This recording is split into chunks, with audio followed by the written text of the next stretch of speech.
effect, being used for tubes, the old radio tubes, the vacuum tubes, etc. And so this was a development that took, a long time, because each stage was built on the old technology.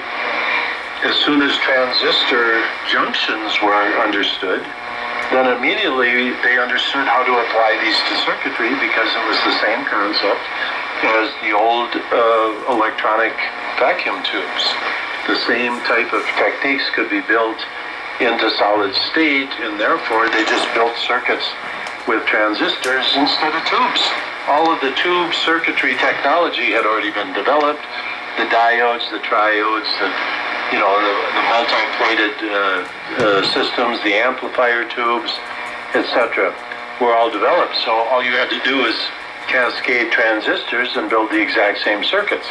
So transistor technology was a macro step, one of those quantum steps to the future. But as soon as it was understood what it was, they immediately could apply it and use all of the knowledge that they had previously for electrical circuits and radios and transmitters and receivers, etc., that they used with vacuum tubes. So, but what I'm saying, imagine that if back in the Egyptian days or in the Roman days, all of a sudden a group of aliens come in and just drop all of this technology in the middle of, it would have changed the course of history. This is the kind of thing that would be possible in these star clusters where, communication, transportation would be much more readily available than out here where we are. So the whole alien question, that's something I'm not going to talk about this show relative to planet Earth. But in a situation where you have dense star clusters, very 100% certain fast developing races would develop much faster because of communication with races that already existed. And there's potential for races there that would be, say, millions of years old. Because let's look at what's happened on Earth with natural disasters from outer space. The Nibiru type of scenario where Earthlings were set back to basically to the cave age because of natural disasters from outer space. The Planet X Nibiru type of situation, and the potential for that to happen in the future. Well, those same potentials for natural disasters are very much present no matter where you are. That's the way the solar system works. That's the way the star systems work. That's the way they adopt new members by capture, and these are very damaging events when they happen. They can do a lot of damage to the existing planetary structure, etc. So the point I'm trying to make here is that if, say Earth has a disaster, well, there's really nobody here to come and save us and, try and help us rebuild. The people had to just kind of crawl out of the ashes and rebuild. And now modern science is trying to deny that ever happened. And I'm trying to tell people in a sane sense, yeah, those happened in the past, they're going to happen in the future. But part of the big disinformation ploy regarding Planet X is to make all kinds of false predictions, and then when they don't happen, people go, that's a bunch of hooey, I don't believe any of that, and then they walk away. And so that's the point. That's the entire point of all the disinformation that's floating around out there. But the reality is, if something like that happens again on planet Earth, and we go back to the cave ages, we're on our own, basically. Nobody's going to come and try and save us. So in a situation in the inner galaxy, news would probably travel pretty quickly that, hey, the planet over in that star system there just got hit by a big comet passage, of new solar system member or new star system planetary member coming in. And those people really took it on the chin it would be a matter of possibly, less than a year, you could have major support there to get these people back up and running again, or move them off to another place that would be suitable. So you'd have terraforming, all kinds of other processes that these people would learn, and then, like I say, that's how you would have a technology-based society that could be potentially millions of years old.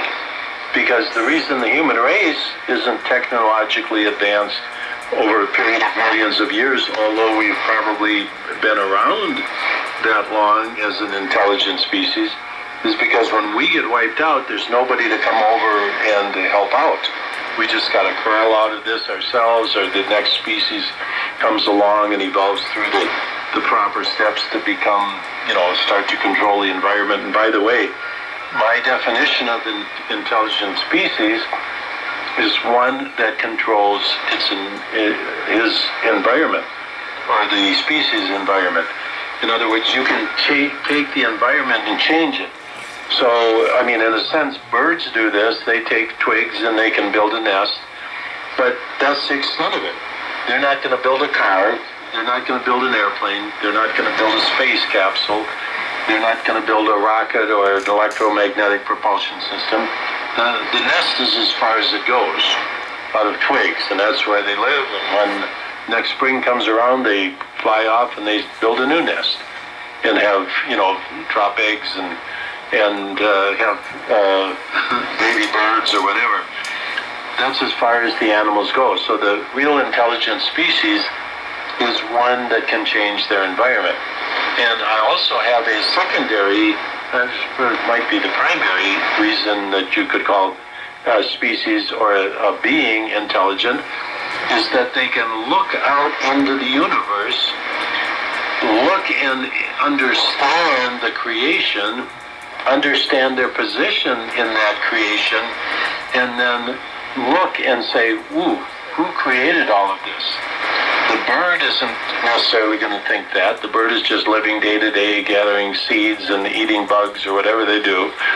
But they're not, and they may, in a sense, by their being, their, happiness or whatever you might call it, their natural happiness, in a sense, honoring a creator. But it's the intelligent being that can look around, look at all the stars, look at the universe, look at the galaxy, look at the solar system, and then go, wow, there was a master plan here. This is very well organized. There's some chaos in it. There's some damaging things that happen, but that's part of the grand design. That's the way it is. Like it or not, this is a very well organized system. I talk about that in the diamond principle, that if you go to another star system on the far side of the universe, that the diamonds that you find there are going to have the same physical characteristics as diamonds that you find on Earth. They're created in the same way. Every diamond is different. They have fractures and they have internal flaws, etc., that make each diamond unique. But they are created, they are made in the same process. So, at any rate, going back to the center of the galaxy, let's look at some electromagnetic interactions that you would find there.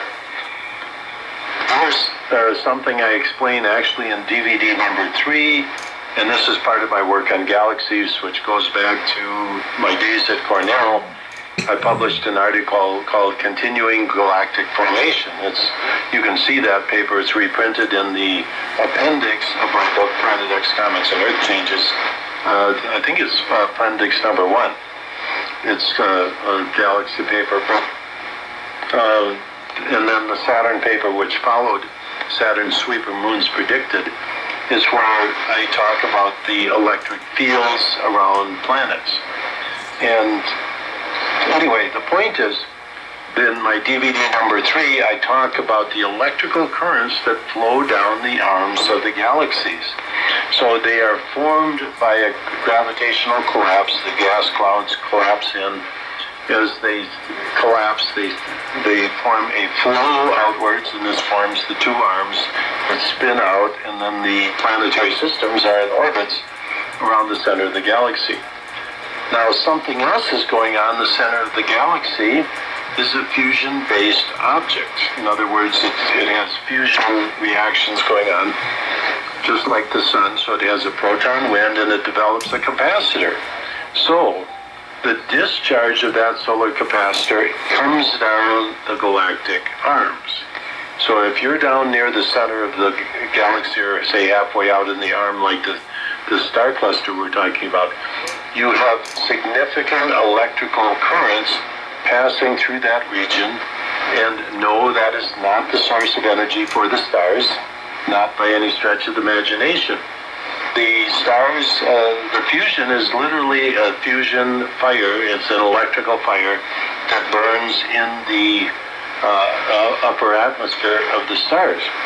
But the point is, the electromagnetic propulsion systems that I developed, and this is a movie that you can see. I gave a talk at the UFO Congress that was held in Laughlin, Nevada. About 1,200 people in attendance, including people from the Navy, physicists from NASA, from other groups, were there in full force, and also listening to what I had to say. But what I was describing were the electromagnetic propulsion systems. And the name of my talk was the